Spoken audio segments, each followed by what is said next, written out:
Ini sampai hari ini ya relaksasi itu kita mengusulkan supaya ada keringanan, sementara ini cicilan untuk BPJS tenaga kerja.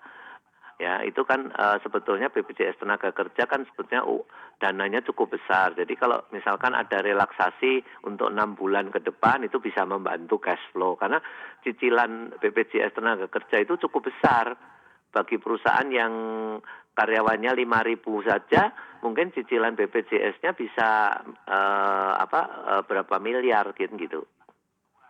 Baik. Dan apabila ini kemudian, diberlakukan oleh pemerintah, kira-kira kontribusinya akan bisa membantu pengusaha dan perusahaan itu seberapa besar, Pak Haryanto?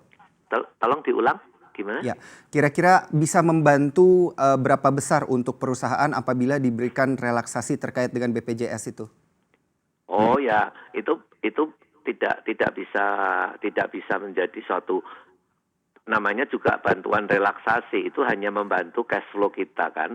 Nah, nanti tinggal masing-masing dari bank itu. Bank kan mulai juga dibantu oleh pemerintah melalui bank swasta, bank milik negara, lalu bank swasta belum ya kan. Jadi kan nantinya mestinya kalau itu dibantu semua, mestinya bank bisa membantu juga ke sektor swasta untuk membantu untuk modal kerja, persiapan untuk take off kembali misalnya gitu. Baik. Pak, kalau kita lihat terkait dengan, efisiensi ini dan juga PHK ini tentunya kan akan memakan biaya. Begitu juga dengan mempertahankan karyawan, ini seperti buah si malakama Iya begitu, Pak. betul, iya. Jadi sebenarnya kalau Anda melihatnya itu lebih baik yang mana? Apakah lebih baik di PHK kah atau mending kita mempertahankan? Eee, ini kan berbagai macam cara akan ditempuh oleh masing-masing sektor. Maka itu tadi saya katakan tergantung sektornya. Kalau sektornya itu adalah padat modal, itu labor cost-nya itu kan biasanya kecil. Nah, itu mungkin kan itu bisa dilakukan belakangan.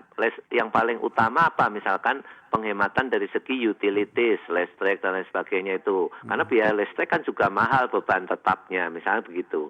Terus kedua, kalau dia pada Iya. karya, labor cost-nya pasti kontribusinya paling besar. Nah, berarti itu harus dihitung kembali. Nah, resikonya adalah pada waktu nanti mereka ordernya kembali, itu bisa take off-nya berapa lama. Nah, di level itulah pengusaha berhitung gitu. Di level apa dia bisa tahan untuk take off kembali. Seperti pesawat kan, Mas. Kalau mau Mmm, take off kan perlu landasan dulu. Tidak bisa 1 kilometer langsung terbang. baik. Perlunya 2 kilometer gitu. Kira-kira begitu gambarannya. Baik, sehingga sektor apa yang Anda lihat ini paling resilient di kala pandemi ini dan juga di tengah badai PHK ini? Sektor yang paling berat sekarang itu menurut saya yang sifatnya human padat karya itu pasti adalah seperti retail, itu yang bekerja jutaan orang. Garment itu yang bekerja ada 45 juta orang. Sepatu itu ada 1 juta orang lebih. Lalu makanan minuman. Makanan minuman kan ada yang juga masih tetap bagus di era COVID ini, dan tapi ada juga yang turun kan, ada juga yang tidak masih flat gitu. Tapi makanan minuman itu termasuk juga padat karya gitu. Baik.